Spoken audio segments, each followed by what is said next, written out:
Hello again. In this video, I'd like to cover a topic that comes next within the coaching process, and that is embedding changes into your life so that they actually stick. Once you've gone to all the trouble of deciding what you want, sticking with that, clearing through the blocks and obstacles that have been standing in your way, there you are, you're left with a big change that has, one way or another, taken place. But your next challenge is to get that change to stick. How often have you been in a situation, perhaps after going to a seminar, I know I have, where you go to a seminar, you achieve some kind of big change or big breakthrough, and you think, great, fantastic, my life will never be the same again, this change is enormous. And then you get back, you get home, you get into your everyday life, and you think, oh, actually, maybe this change is a bit wobbly, and your old ways of being start to reassert themselves, and so forth, and it goes on, and gradually, some, if not all, of that change is lost. Fortunately, it's a lot simpler than you might think to be able to embed that change, to give it the best possible chance of becoming a permanent fixture in your life, or at least a permanent fixture until you want to change it again. Now, what I'm going to say may sound very simple, but it is extremely profound and it works. And that is, if you want to embed a change into your life, come up with a habit or a series of habits working together that are easy to perform, as fun to do as possible, and that you can repeat. And those habits will underpin the change. So, for example, if you are wanting to become slim and you've made a psychological breakthrough about that, the next steps are perhaps to change your diet and take or change the exercise, to take exercise or change the exercise you're currently doing. Both of those things, if framed in a certain way, might sound quite daunting.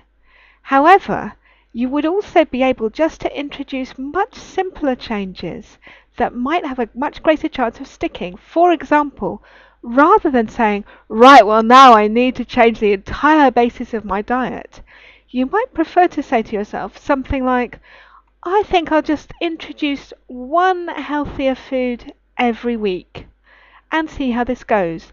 And stick to the promise of introducing one healthier piece of food every week, perhaps taking out uh, its equivalent that was causing you to gain more weight than you'd wanted.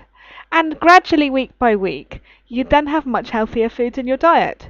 You could then apply it to other areas that were related to your overall goal of becoming slim.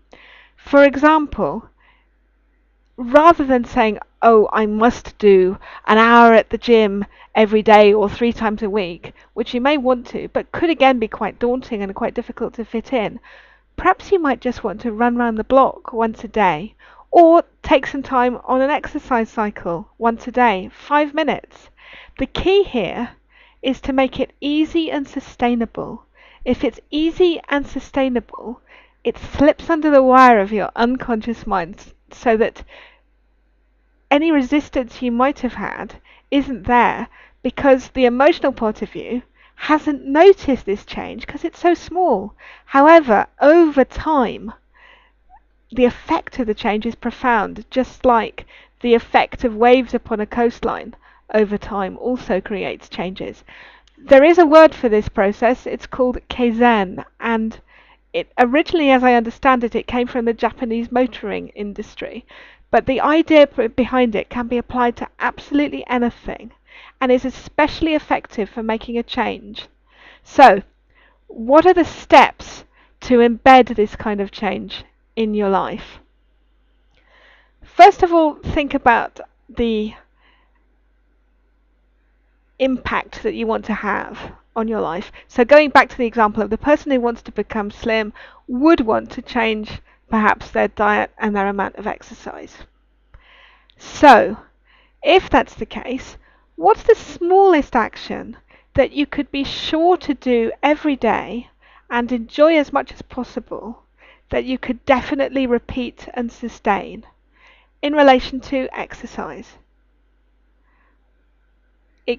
It could be any kind of exercise you wanted, as long as it was very easy to sustain and keep going and you enjoyed it as much as possible. And then you'd repeat that same exercise in relation to diet. But this whole principle you could apply to anything from your business life to changes in your relationship to things around the house. It's also very good for tidying things up. It's much easier to move one thing at a time, and I say this as one of the world's most untidy people. It is still easier for me even to move one thing at a time than it is to move 10 or 20. Again, it's because your unconscious mind isn't noticing, and therefore you can just quietly sneak past any resistance and yet embed the change. And the sum total of all these little changes that you make then become a habit that supports the much bigger changes that you want. And if that word habit makes it sound less than enticing, consider this. All of us hear all the time from ourselves, from other people, all about bad habits. Well, that's true, and there's such a thing as good habits as well. And the great thing is that if you're somebody who has been accused of having bad habits by others, guess what? That means you're really good at forming habits. So you should also find it pretty easy to form the good habits that you now want to support the bigger changes in your life. I hope this is helpful, and in the next video I'll be looking at the end of the coaching process in the way that we've been outlining it or talking about it in these sessions, but also why that's only the end of the beginning